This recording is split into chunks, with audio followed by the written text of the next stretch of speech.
Vamos a platicar en la vía telefónica, le agradezco mucho que nos tome esta llamada con el presidente de la Junta de Coordinación Política del Senado de la República, también líder de la mayoría de Morena en esta Cámara, Ricardo Monreal Ávila. Senador, qué gusto saludarlo, muy buenas tardes.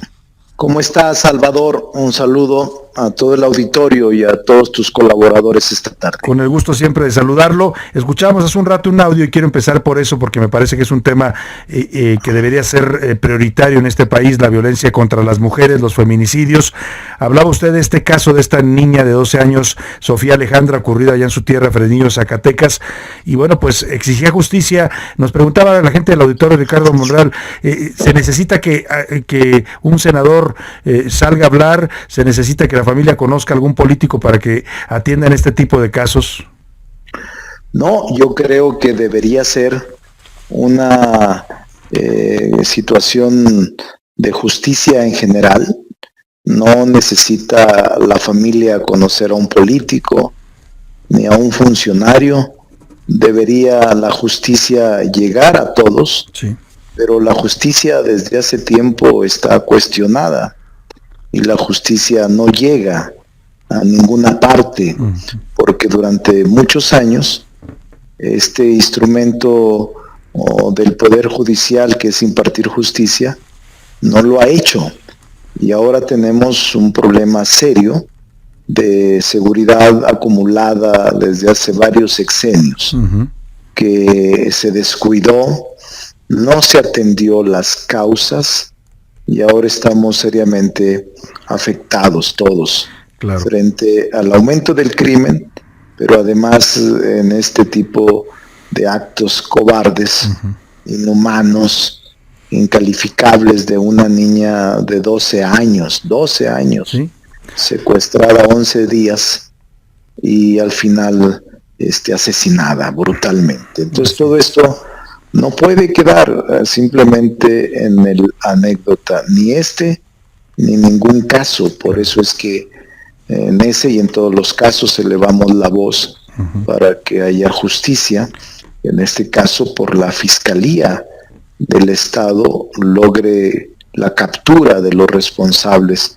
Es muy grave lo que pasó. Sin duda, y en ese sentido entendemos el mensaje que circula usted pidiendo a las autoridades de Zacatecas que hagan justicia y que no dejen este caso en la impunidad. Senador, aprovechando que lo tenemos también en la línea, quiero preguntarle sobre este tema del outsourcing. El presidente se reúne ayer con empresarios para dialogar sobre este tema, acepta que se puede revisar su propuesta, su iniciativa, y hoy en la Cámara de Diputados están viendo cómo le hacen, porque ya habían arrancado el proceso legislativo. La pregunta que le quiero hacer es cuál es su posición en este tema, sobre todo porque ya el Senado había avanzado en este tema, pero lamentablemente parece que el presidente pues ignoró aquel ejercicio de Parlamento abierto que ustedes habían hecho.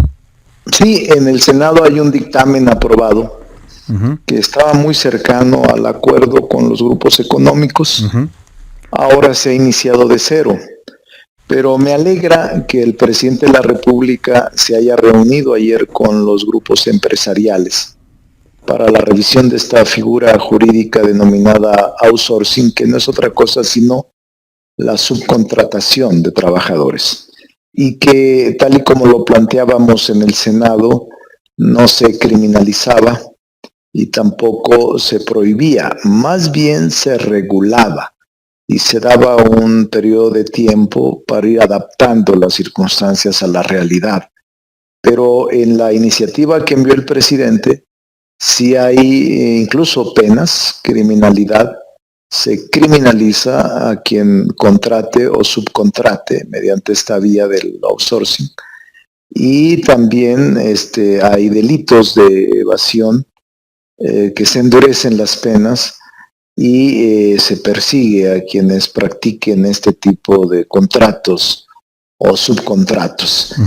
Que hay muchos, Salvador, ¿sí? Realmente en México debe de haber varios millones. Sí, hablan hasta de 5 millones, ¿no? De a lo mejor más. No, a lo mejor es que más, es una cifra negra.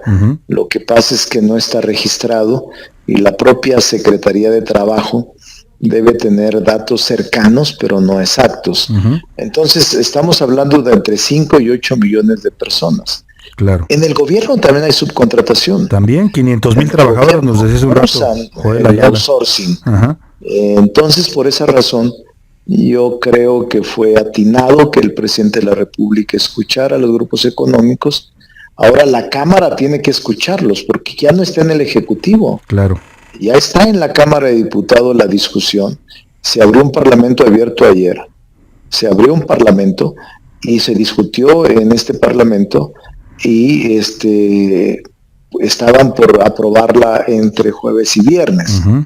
Yo espero que tengan un compás de espera de análisis a la contrapropuesta de los grupos económicos y a la flexibilidad y apertura que ha ofrecido el Ejecutivo en el envío de su iniciativa. Claro. Senador Monreal, ¿alguna vez usted calificó el juicio contra Emilio Cebadúa como el juicio del siglo? Decía por las revelaciones que haría el señor Lozoya. Bueno, ahí está, todavía no hemos visto mayores impactos, salvo acusaciones, pero todavía no investigaciones formales. Ahora, ¿qué piensa de la decisión de Rosario Robles de convertirse en testiga colaboradora de la Fiscalía General de la República? Es una decisión que respeto. Es extraño. Uh-huh. No estoy tranquilo con su expresión de convertirse en testigo colaborador. Uh-huh. Y sobre todo este proceso que lleva a cuestionar o a señalar a personalidades públicas o públicas del pasado o exfuncionarios públicos de manera muy certera contra el exsecretario de Hacienda, Luis Videgaray. Todo mundo sabemos, hasta los que éramos adversarios, que había una rivalidad al interior del gabinete entre dos equipos que se manejaron de manera pública en esta rivalidad. Claro.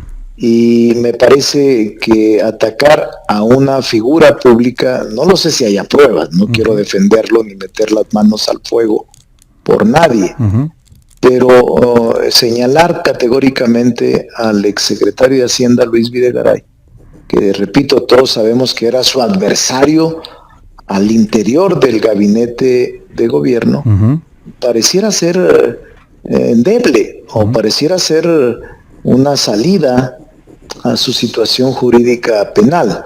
No quiero pensar eso. Yo conozco a Rosario, lo tengo respeto. No voy a ser leña del árbol caído. Deseo que recupere su libertad y que pueda defenderse de manera seria y conforme al debido proceso. Claro. Principios constitucionales. Yo no le deseo a nadie una situación como esa, pero tampoco me parecería correcto que solo por salvarse puedan emitir expresiones distintas culpando o enviando responsabilidades a otras personalidades o a otros personajes. Claro. Ahora, si hay las pruebas, que es lo que hay que esperar, que las dentro de estos 14 días, creo que son 14 días, para que resuelva, no recuerdo cuánto, la Fiscalía, si se acepta como testigo colaborador. Recuerde nada más que para ser aceptado como testigo colaborador y disminuir su pena o enfrentar el juicio en libertad, se requiere que la información que se dé sea mucho más importante de la causa que se sigue. Sí, que sea hacia arriba, ¿no? Jerárquicamente. Y hacia arriba solo hay pocos, ¿eh? Pues nada más Luis Videgaray y Peña Nieto, tres. ¿No? Pues tres, ¿no? El expresidente, sí. 4. ¿Sí? Pero nada más ¿cuáles otros de ustedes? ¿Cuáles otros ve aparte de Videgaray y Peña Nieto? No, pues yo digo que ellos, no veo más. Claro. Porque esa situación se había presentado desde años atrás. Claro, ¿no? Sin duda alguna. Entonces, pues, de cualquier forma, es muy alentador que esté decidida o que haya decidido hablar. Claro. Y expresar con toda contundencia lo que sucedió en la estafa maestra, pero también en otras partes. Sí. En otros lugares y en otros espacios de administración pública. Entonces, me parece que es un buen inicio. Y yo dije que era el juicio del siglo, el tema de Lozoya. Sin embargo, yo te diría que todo lo de Lozoya ha desencadenado a lo que estamos viviendo. Sin duda, y esta posición de Rosario Robles expresada a través de sus abogados no es otra cosa sino una reacción al testimonio del testigo colaborador Emilio Cebadúa, Sí. que era su más cercano colaborador. Sin duda. Es todo esto, es una maraña de intereses que hay que desmenuzarla con mucho cuidado, sin arrogancia y sin excederse de los juicios o condenas que a veces suele emitir la población. Pues vamos a estar muy pendientes, senador Ricardo Monreal. Por lo pronto, como siempre, un gusto platicar con usted. Le agradecemos que nos tome esta llamada. Estamos para servirte, Un abrazo. Salvador, a ti y a todo el auditorio. Muchas gracias Un al saludo. senador Ricardo Monreal, presidente de la Junta de Coordinación Política del Senado.